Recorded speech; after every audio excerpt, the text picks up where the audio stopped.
আসসালামু আলাইকুম প্রিয় দর্শক, শেষ পর্যন্ত যেটা ভেবেছিলাম, যেটা সবাই ভেবেছিল, যেটা নিয়ে সবার মধ্যে একটা দ্বিধা ছিল, সেটাই ঘটেছে এভাবে যে জামায়াতের নেতৃত্বে যে 11 দলীয় জোট হয়েছিল সেই জোটটা ভেঙে গেছে। সেখান থেকে বেরিয়ে গেছে আমার বিবেচনায় সবচেয়ে বড় একটা অংশ, সেটা হলো ইসলামী আন্দোলন বাংলাদেশ। মানে চরমোনাইয়ের পীর সাহেবের নেতৃত্বে যে দলটা ছিল ইসলামী আন্দোলন বাংলাদেশ, যাদের নির্বাচনী প্রতীক হচ্ছে হাত পাখা, তারা আর সেই দলে নেই। অথচ ইন্টারেস্টিং হলো এই দলের মূল উদ্যোক্তা কিন্তু ছিল ইসলামী আন্দোলন বাংলাদেশ। তারা বলেছিল, তাদের মূল যে থিওরিটা ছিল সেটা হলো ইসলামের নামে যে দলগুলো আছে, মানে ইসলাম নামধারী যে দলগুলো আছে সারা দেশে, তাদের যে ভোটগুলো, মানে বাংলাদেশের অনেক জায়গায় কিন্তু আছে যে কিছু লোক আছে, ভোটার আছে, যারা নাকি মুসল্লি ধরনের, ইমানদার ধরনের, পরহেজগার ধরনের লোকজনকে ভোট দিতে চায়। এই যে ইসলামী দলগুলো আছে, এগুলো কিন্তু অনেকগুলো দল, ইসলামী দল, যেমন ধরুন খেলাফত আন্দোলন, বাংলাদেশ খেলাফত আন্দোলন, কি খেলাফত মজলিস, এরকম অনেক দল, নিজামী ইসলাম পার্টি, ইসলামী আন্দোলন বাংলাদেশ, জামাতে ইসলাম, এরা সবাই কিন্তু ইসলামের কথা বলে। কিন্তু তাহলে কোনটা আসল ইসলাম, এটা নিয়ে কিন্তু বিতর্ক থাকতে পারে। আপনি জীবনেও মিলাতে পারবেন না যে কোনটা আসল ইসলাম। সবারই নিজ নিজ কিছু যুক্তি আছে। এক পক্ষ আরেক পক্ষকে বলে যে ওইটা করলে পরে তুমি কাফের হয়ে যাও, তোমার ঈমান নষ্ট হয়ে যাবে, এগুলো বলাবলি করে। কিন্তু এত তাত্ত্বিক আলোচনায় না যেয়েও এটুকু আপনি বলতেই পারেন যে দেশে একটা বড় অংশের ভোটার আছেন যারা এত তাত্ত্বিক আলোচনা বুঝতে চায় না।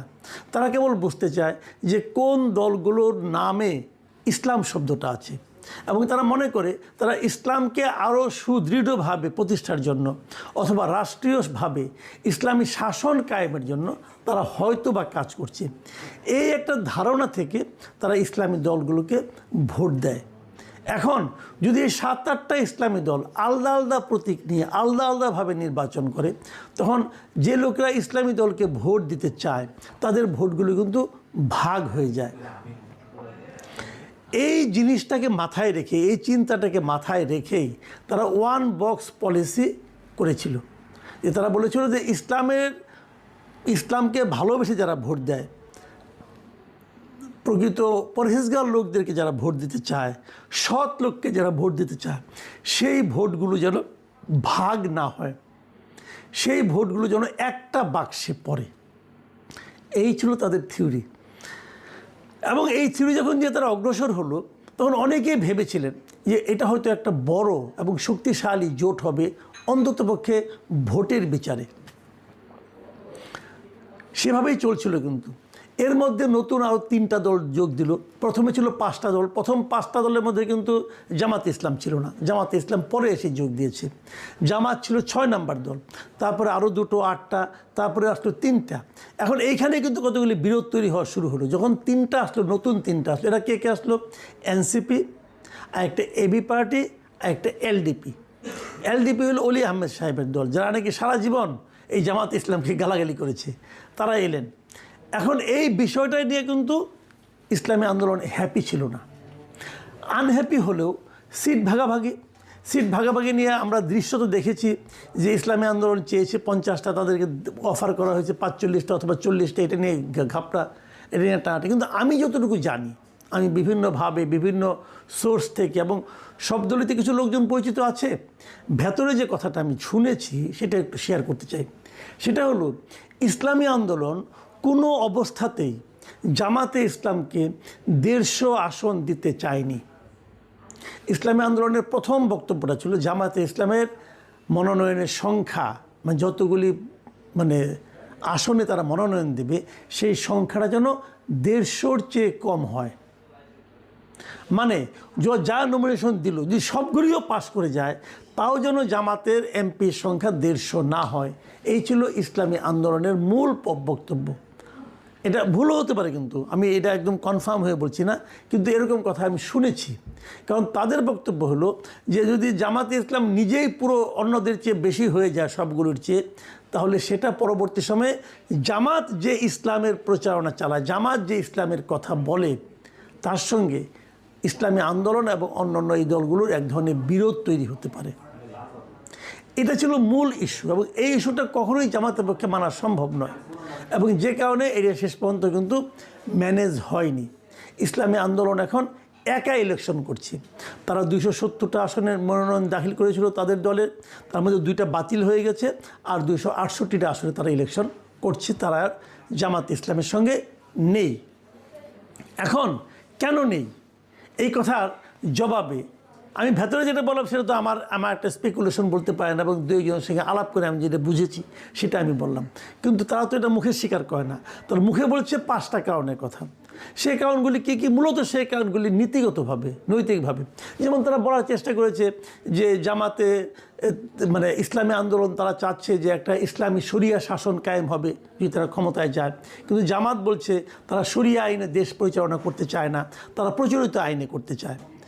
ইসলামী আন্দোলন বলছে যে এই দেশে যত রকম অনিয়ম, দুর্নীতি, এই সবই হচ্ছে প্রচলিত আইনের কারণে। এর বিপরীতে শরিয়া আইন কায়েম করলেই একমাত্র এই সমস্যা থেকে সমাধান মিলবে। কিন্তু এই জায়গাটা তো একটা মৌলিক নীতিগত পার্থক্য। এই পার্থক্যের জন্য তারা জামাতকে দোষী করতেছে, তারা রাজি না এর সঙ্গে। এবং আরও নীতিগত প্রশ্ন তারা এনেছে যে জামাতের আমির তারেক রহমানের সঙ্গে দেখা করেছেন, দেখা করে তারপরে হয়তো তারা যৌথভাবে, ঐক্যবদ্ধভাবে অথবা একটা সমঝোতা সরকার করতে চাচ্ছেন। এটাও ইসলামী আন্দোলন কিন্তু পছন্দ করছে না। এই ধরনের অনেক কিছু হতে পারে। কিন্তু এদিকে আবার আরেকটা কথা আমি বলে নেই, এই যে ভেঙে গেল, ভেঙে যাওয়াতে লাভ হলো কার? একটা কথা ভাবুন, ইসলামী আন্দোলন কিন্তু এরই মধ্যে একটা মোটামুটি বড় দলে পরিণত হয়েছে। আমি এই কথাটা আগেও বলেছি বহুবার, আবারও বলি, এই বাংলাদেশে এখনও কিন্তু অনেক জায়গায় ভোট হয় মার্কা দেখে। অনেক সময় প্রার্থীটাকে এটা ইম্পর্টেন্ট না, মার্কাটা কি, মানুষ কোন মার্কাগুলিকে চেনে। বাস্তবতা হলো এদেশের মানুষ এখন পর্যন্ত গত কয়েক বছরের ইতিহাস থেকে আমি বলতে পারি মার্কা চিনি কয়েকটা। একটা হলো নৌকা, একটা ধানের শীষ, একটা লাঙ্গল, আর একটা হাত পাখা। আপনারা যদি বলবেন তাহলে আমি দাঁড়িপাল্লা বললাম না কেন? দাঁড়িপাল্লা বললাম না কারণে একটা কথা মাথায় রাখেন, 2008-এর ডিসেম্বরে যে নির্বাচনটা হয়েছিল, সেই নির্বাচনের পর আর কোনো নির্বাচনে কিন্তু দাঁড়িপাল্লা প্রতীকটা ছিল না। 2014-তে জামাত ইসলাম তো নির্বাচনে অংশই নেয় নাই, দাঁড়িপাল্লা কেউ দেখেনি। তারা কোনো উপনির্বাচনও করেনি, দাঁড়িপাল্লা কেউ দেখেনি। 2018 নির্বাচনে ততদিনে দাঁড়িপাল্লা প্রতীকটা নিষিদ্ধ হয়ে গিয়েছিল। তখন জামাতে যারা নির্বাচন করেছিল তারা ধানের শীষ প্রতীকটি নির্বাচন করেছিল। এমনকি এই যে আজকে যে জামাতের আমির ডাক্তার শফিকুর রহমান, উনিও কিন্তু ধানের শীষ প্রতীক নিয়ে নির্বাচন করেছিলেন। জামাতের নির্বাচন কেউ করে, দাঁড়িপাল্লা ছিল না। 2024-এর নির্বাচনে দাঁড়িপাল্লা মার্কা ছিল না। তাহলে 2009-এর পরে এই এত বছরে বাংলাদেশের নির্বাচনের মাঠে দাঁড়িপাল্লা প্রতীক কেউ দেখেনি। বরঞ্চ এই সময়ে হাত পাখা মানে ইসলামী আন্দোলন প্রায় প্রতিটা নির্বাচনে অংশ নিয়েছে, এবং তেমনকি তারা স্থানীয় সরকার নির্বাচনে অংশ নিয়েছে, মেয়র নির্বাচনে অংশ নিয়েছে। এগুলো করে করে তারা কিন্তু বেশ একটা ভালো অবস্থানে চলে গিয়েছিল। আপনি তো বলবেন যে হ্যাঁ জামাত সে সময় সক্রিয় ছিল না বলে জামাতের ভোটগুলো ইসলামী আন্দোলনে গিয়েছিল। হ্যাঁ, এটা হতে পারে, জামাতের ভোটগুলো ইসলামী আন্দোলনে গিয়েছিল। ওই যে ইসলাম পছন্দ ব্যক্তিদের ভোটগুলো একটা বাক্সে নেওয়ার যে ফর্মুলা, এই ফর্মুলাটা তখন কিন্তু অটোমেটিক কার্যকর হয়ে গিয়েছিল। এই জন্য হয়তো ইসলামী আন্দোলনের ভোট একটু বেড়েছিল। কিন্তু পাশাপাশি এটাও সত্য, ইসলামী আন্দোলন এই সময়ে এই ফাঁকা মাঠে তারা কিন্তু ইসলামী রাজনীতির একটা ভ্যাকুয়ামকে কাজে লাগিয়ে বেশ ভালো একটা ভোট ব্যাংক করতে পেরেছে।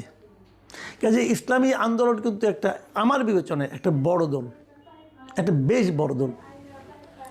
এখন সেই ইসলামী আন্দোলন যখন সরে যায় তখন কিন্তু জামাতের যে জোট, সেই জোট কিন্তু ক্ষতিগ্রস্ত হবে, বেশ ভালোভাবে ক্ষতিগ্রস্ত হবে। ক্ষতিগ্রস্ত ইসলামী আন্দোলন হবে, কারণ অনেক জায়গায় জামাতের তো খুব ভালো ভোট ব্যাংক আছে, সেই ভোটগুলো ইসলামী আন্দোলন পেত। আর বাকি যে দলগুলো আছে এই দলগুলোকে আমি খুব একটা গুরুত্বপূর্ণ মনে করি না। কি এনসিপি, কি এবি পার্টি, এদের কোনো ভোট ব্যাংক নাই রে ভাই। কি মামুনুল হকের দল, এদের কোনো ভোট ব্যাংক নাই, খুবই অল্প। কাজে এখানে মূল ভোট ব্যাংক আছে জামাত ইসলামী এবং ইসলামী আন্দোলন। এই দুটো এক থাকতে পারলে এরা কিন্তু একটা শক্তিশালী প্রতিদ্বন্দ্বিতা গড়ে তুলতে পারত। কার সঙ্গে তুলতে পারত? বিএনপির সঙ্গে তুলতে পারত। আর যখন তারা ভেঙে গেল, লাভ কার হলো? লাভ হলো বিএনপির। সিম্পল, লাভ হলো বিএনপির।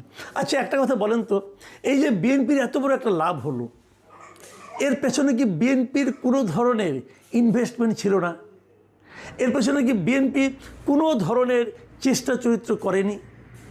ভাই, বিএনপি তো একটা রাজনৈতিক দল, এটা তো কোনো চ্যারিটি অর্গানাইজেশন না, এটা তো কোনো দাতব্য প্রতিষ্ঠান না। বিএনপি একটা রাজনৈতিক দল, এবং এই রাজনৈতিক দলকে কোনো রাজনীতি এখানে করেনি। করেছে কিনা আপনারা খুব শিগগিরই বুঝতে পারবেন। অনেকে তো এমনও বলা বলি করছেন যে ইসলামী আন্দোলনে